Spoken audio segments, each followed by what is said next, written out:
भाई जो इसकी असली हिकमत है उलमा बताएंगे, मैंने जो काबे में बैठ के सोचा है वो बता रहा हूं। अल्लाह का शुक्र है 2 हज किए मैंने, इस साल भी जा रहा हूं हज करने। मेरी अल्लाह की बारगाह में दुआ है कि मेरे मालिक मुझे इतनी तौफीक दे कि मैं कम से कम 25 हज कर लूं, और उससे ज्यादा तेरी अपनी रहमत। एक साहब करे तो इतना मदीना क्यों जाते हैं, इतना हज क्यों जाते हैं? मैंने कहा ये बात तो आपको इमाम आजम को समझानी चाहिए थी, हमने तो 2-3 ही किए, वो तो 55 कर चुके। सुभान अल्लाह, सुभान आप अल्लाह। हजरत उस वक्त कहां थे आप? वाह वाह।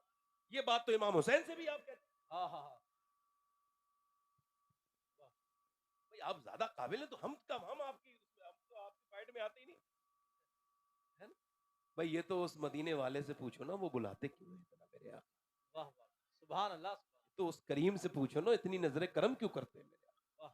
यहाँ। मेरा इमाम कहता है ले रजा सब गए मदीने को, मैं ना हाँ हाँ। जाऊं, अरे खुदा ना करे। क्या और बात फिर है। कहीं कहते हैं फिर ना करबट ली मदीने की तरफ, अरे वो चल झूठे बहाने वाह वाह वाह। वाले। वाह वाह वाह वाह, क्या बात है। वाह वाह। बाल मुड़ाने का मतलब, भाई बाल मुड़ाने का एक मतलब माने आपने देखा होगा देहातों में और शहरों में, इसके बाल मुड़ो, इसकी कोई इज्जत नहीं है, ये बहुत बड़ा जुर्म किया है इसने, मुजरिम है, बहुत गंदा काम किया है, इसके बाल मुड़ा के इसको घुमाओ। अब बंदा काबे में जाता है, बाल मुड़ाता है, और फिर अपने रब की बारगाह में अर्ज करता है मालिक देख मैं मुजरिम तो हुई, मगर तेरे शहर में आके, तेरे घर में आके मैंने बाल मुड़ा दिए, मेरी कोई इज्जत नहीं।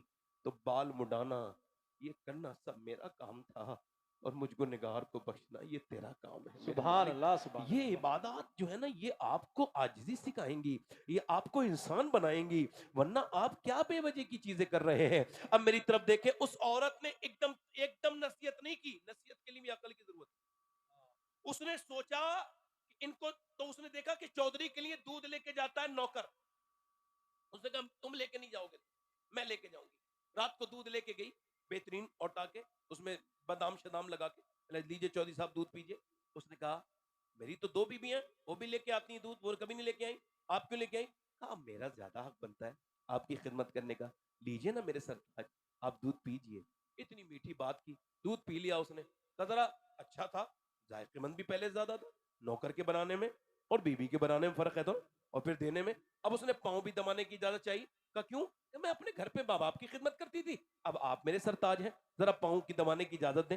अच्छा पाँव दबाने की इजाजत दे दी, जानती भी थी, उसने उन्हीं पॉइंटों को टच किया जिससे उसको आसानी होती है, वरना कुछ लोग पाँव दबाते हैं तो और दर्द कर देते हैं, कहते हैं जल्दी छोड़ो हाथ पाँव, मगर कुछ लोग दबाना जानते हैं, वो जानती थी।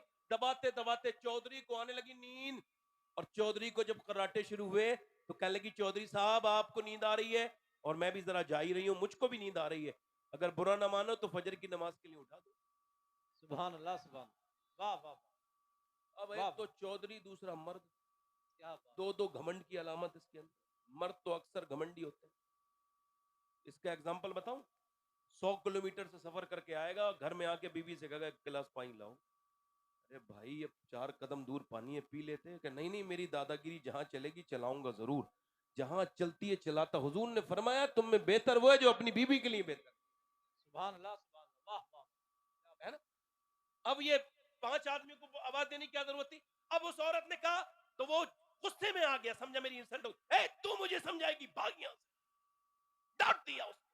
मगर अल्लाह वाली है, नेक है, उसकी बेइज्जती नहीं हुई जैसे हमारी हो जाती, घमंडियों की बहुत जल्दी बेइज्जती होती है।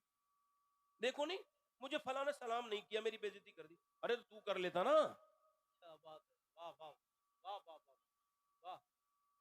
कुछ ये दामाद लोग, इनकी तो शायद इज्जत नाक पे ही रखी रहती है, शादी में जाके इनकी तो बेइज्जती ना हो ऐसी कोई बराती नहीं गुजरी। बस कोई खाना खाने नहीं बैठा था, इनको कोई देख ना पाया, बस वो आग लग गई। ये दामाद है कोई इबलीस का कोई फर्जंद है? कौन है ये? कौन है बदतमीज ये भाई? ये इसको सलाम भी, ये खुद मेरे सलाम नहीं किया मुझे, अजीब बात है, घमंड का पुतला लिए बैठ। यार सलाम करना, ये जब हुजूर महराज में गए तो सलाम किसने किया पहले? सुभान अल्लाह, सुभान अल्लाह। किसने कहा सलाम? मेरे रब ने कहा ना मेरे महबूब, जोर से बोलो जरा, सलाम भेजा। और हुजूर ने अपने हर सहाबी को सलाम किया। सुभान अल्लाह, सुभान। सलाम करना सुन्नत है। हुजूर फरमाते हैं कि जो सलाम करता है वो तकब्बुर से बरी हो गया। सुभान अल्लाह, सुभान। अब उसने कहा कि तू मुझे नमाज के लिए सिखाएगी, भाग यहां से। अल्लाह वाली थी, बदली नहीं, वो दूसरे दिन भी आई दूध लेकर, पाँव भी याद आ रहे थे दबाने वाले।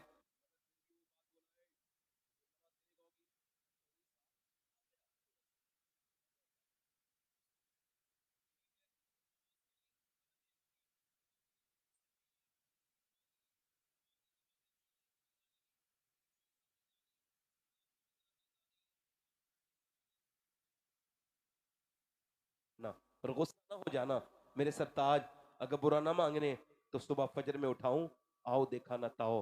अचानक जोर से लात मारी, ऊपर पलंग पे बैठी थी नीचे गिरी, पत्थर में मुंह लगा, मुंह का ये जबान पूरी ये होठ फट गया और यहां से खून के लोथड़े नीचे को गिरने लगे।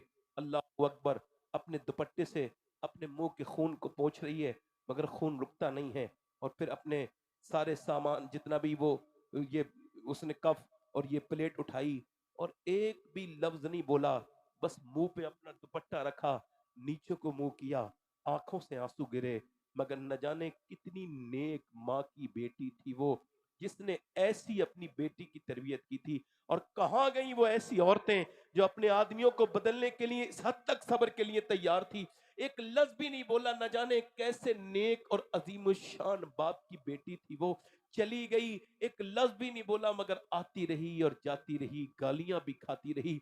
एक दिन चौधरी जब गालियां भी खाती रही, चौधरी ने उसे एक दिन देखा और देखने के बाद कई हफ्तों के बाद बोला, चौधरी ये बता कि तुझे मैं मारता हूं, गाली बकता हूं, ठोकरे मारता हूं, तू फिर भी बार बार आती है, ये बता तुझे मुझसे लालच क्या है? चौधरी की बेटी है, तेरा बाप नामवर चौधरी इज्जतदार घराने की लड़की है, तेरी रोज बेइज्जती करता हूं, गालियां देता हूं, पूरा घर देखता है, फिर भी तू मुझे नमाज के लिए क्यों कहती है? कह लगी, चौधरी साहब मैं नमक हराम नहीं हूं, नमक हलाल हूं, वाह वाह वाह वाह, क्या कह तेरे घर में रहती हूं, तेरा नमक खाती हूं चौधरी। चौधरी अगर तेरा नमक खाती हूं, मेरे नबी फरमाते हैं बेनमाजी जब मरेगा उसको इतनी प्यास लगेगी सातों समंदर का पानी भी पी ले उसकी प्यास नहीं बुझेगी। जो अपने रब के सामने झुकता नहीं, उसके सामने सजदा नहीं करता, जो अपने रब के अल्लाह के सामने नमाज नहीं पढ़ता, बेनमाजी जलील होके मरेगा, बेनमाजी कयामत के दिन फिरौन और नमरूद के साथ खड़ा होगा। ए चौधरी बात यह है, मुझे फिक्र है अपनी नेक्स्ट जनरेशन की अगर तू बेनमाजी रहा तो फिर मेरे बच्चे भी जहन्नमी बनेंगे, बड़े होके वो भी नमाज नहीं पढ़ेंगे। बस इसी लालच में पिटती हूँ, गालियां खाती हूँ, सब तकलीफें सहती हूँ, मगर चौधरी कभी मैं तुझे तुझे तेरे पास आती हूँ, मुझे और कोई लालच नहीं। उसने नजर नजर में ही ऐसे भले सुखन कहे, मैंने तो उसके पाँव में सारा कलाम रख दिया। औरत आगे बढ़ी और जब आज औरत की ये बात सुनी तो उसके दिल में रहम आया। चौधरी बोला, तू सुबह मुझे नहीं उठाएगी बल्कि मैं तुझे सुबह को उठा दूंगा। सुभान अल्लाह चौधरी ने सुभान औरत को उठाया और जब फजर में दोनों सजदे में गए तो औरत ने जरा अपने सजदे का फायदा उठाना चाहा और अपनी जो उसकी उसकी जो दुआ है ना उस हथियार का इस्तेमाल किया। सजदे में जाके बोली, ए बेपना ताकतों वाले, मेरी कोई हैसियत थोड़ी है, मैं तो बड़ी कमजोर तेरी बंदी, तू बेपना ताकतों वाला है मालिक, तू दिलों को बदलने वाला है। तुझे पता है कि ये तेरी बंदी कितनी पिटी है, कितनी मारे, कितनी गालियां और कितनी लातें बर्दाश्त की हैं। तब मेरे आदमी ने सर तेरे सामने झुकाया है, मालिक इसे यहां तक लाना ये मेरा काम था, इस पे अपना फजल करना ये तेरा काम है मालिक, मेरे आदमी को कबूल कर ले। अल्लाह का ऐसा फजल हुआ कि चौधरी के दिल को अल्लाह ने बदला और फिर तहज्जुद तक की नमाज कज़ा नहीं हुई, अपनी हवेली में बहुत आलीशान मस्जिद हवेली से बड़ी बनाई, 100 नौकर नमाजी हो गए, बीबियां बच्चे सब नमाजी, इलाके में जिधर चौधरी गया नमाजी, उसने हर हर हर इलाके में हर गांव में एक मस्जिद बनवाई। और जब इन दोनों के दरमियान में बच्चा पैदा हुआ, एक औरत ने पूरे इलाके में नमाज की लहर दौड़ा दी। जब बच्चा पैदा हुआ तो कोई आम बच्चा नहीं था बल्कि बकौले हुजूर मुफ्ती आजम हिंद अपने वक्त का कुतुब अख्ताब सुल्तान मोहम्मद बाहू था, जिसने कहा था तस्बीह फिरी पर दिल नहीं फिरिया, की लेना तस्बीह पढ़ के हूँ, इल्म पढ़ा पर अदब न सीखिया, की लेना इल्म नु पढ़ के हूँ। जब माँ बाप पंजाब में नमाज पढ़ते हैं तो बेटा सुल्तान मोहम्मद बाहू बन के पैदा होता है। जब माँ बाप नमाज नमाज पढ़ते हैं बरेली में तो बेटा इमाम अहमद रजा बरेलवी आला हजरत बनता है। जब माँ बाप नमाज पढ़ते हैं ईरान में तो बेटा मखदूम अशरफ जहांगीर समनानी बनता है। जब माँ बाप नमाज पढ़ते हैं कलियर वाले के तो बेटा अलाउद्दीन मखदूम साबिर बनता है। जब माँ बाप नमाज पढ़ते हैं महबूब इलाही के तो बेटा निजामुद्दीन महबूब इलाही बनता है। जब माँ बाप नमाज पढ़ते हैं मईनुद्दीन चिश्ती के तो बेटा गरीब नवाज हिंदल वली बनता है।